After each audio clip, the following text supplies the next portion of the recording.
How's it going, guys? I'm Matt Thorpe. I'm the host of the Southern Wesleyan University Coaches Show. Today we have Corey Morrell, the head coach of the women's soccer team. How's it going, Corey? Doing great. Thanks for having me. Glad to have you here. So, Corey, at the end of the season, you guys were competing. You lost in conference quarterfinals, went on to play in the NCCAA regionals, lost in the finals. How did the girls feel about the season? You know, it was a decent season, a growing season. How did they feel at the end of it?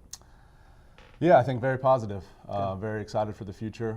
We were a pretty young team, so the disappointing thing was in those last two games you mentioned, we didn't score, but we were in those games right to the very end fighting. We hit the post a couple times and we're very close, but I think the youth of the team leads to just the positive future, positive belief of our future coming.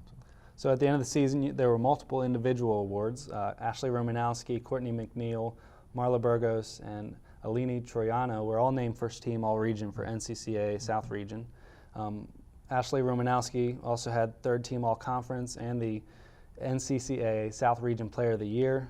And then Courtney McNeil also had the NCCAA Game Plan for Life. So these four girls, along with the rest of your team, but these four girls stood out to the conference and stood out to the region. What do they bring to your team beyond just what's on the pitch?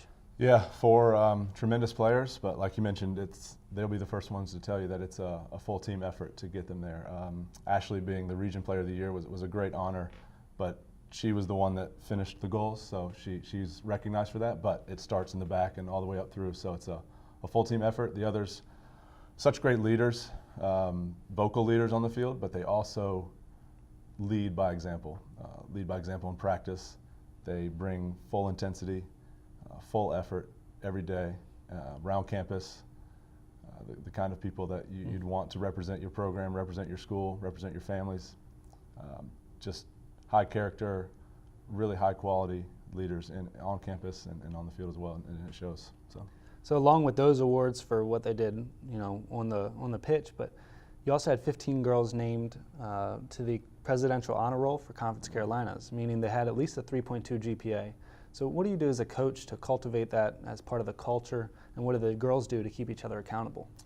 Yeah, that makes me really proud to be their coach and hear that, or see that they're seeing that in the classroom. We talk about it a lot, we emphasize it a lot, but they bought into it. They understand that it's a very important, one of the most important reasons they're here at school is to get a good education, good degree.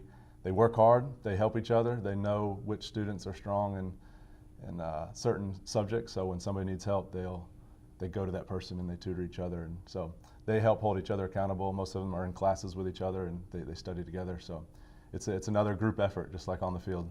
Yeah, so as you look towards next year, we're in the spring, you're looking towards the fall, you guys signed 5 for the upcoming school year as incoming freshmen. Ashton Irby, Joy Namist, Madison Wilbert, and Peyton Wilbert, and Michaela Latch.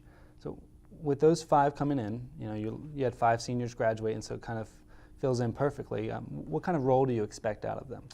Yeah, it's the smallest class we've signed, but really excited about it. I think they're all ready to give us impact next year in different ways. We have some goal scorers. We have some that like to be the assist person. We have some Ashton Irby she's probably our most defensive center midfielder type player. The others are all more attacking type players, but it's a really good group. Like I said, I think they're all ready to come in and be impact players for us, and I like that we have goal scorers. We have ones that like to be the assist player and facilitate the play, so it's a good all-around group, and I'm excited to see what they can do to come in. The replacing the 5 seniors is going to be tough, right. And through this spring, what we've noticed is that those 5 seniors have been very vocal for our team, and they've been big vocal leaders. So replacing that part is going to be a big piece for us. But I think these 5 coming in are ready to impact the game for us.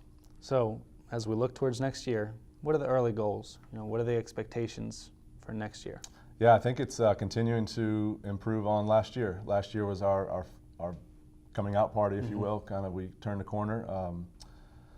I think just continuing to focus on the process. We need to get better at what we do and not focusing on results so much. Results matter, but we've got to focus on us. One thing that we struggled with this year is we were a one-half team. Typically we played the second half better, more intensity, more focus, and that's completely on me not getting the team ready in the first half. So we've had some roundtable discussions as a team to figure out what I can do to help them be ready in the first half so we can put two halves together. When we put two halves together in the fall, we were a really, really good team. And then when we put one half together, anything can happen, right? So I think just becoming a 90-minute two-half team and how I can help them be ready to go in the first half and just continue to grow on our process. Awesome. Well, we're excited to watch you guys compete and continue to grow. So thanks for coming out Thanks today. for having me. Appreciate it. Be sure to join us next time on the Southern Wesleyan University Coaches Show.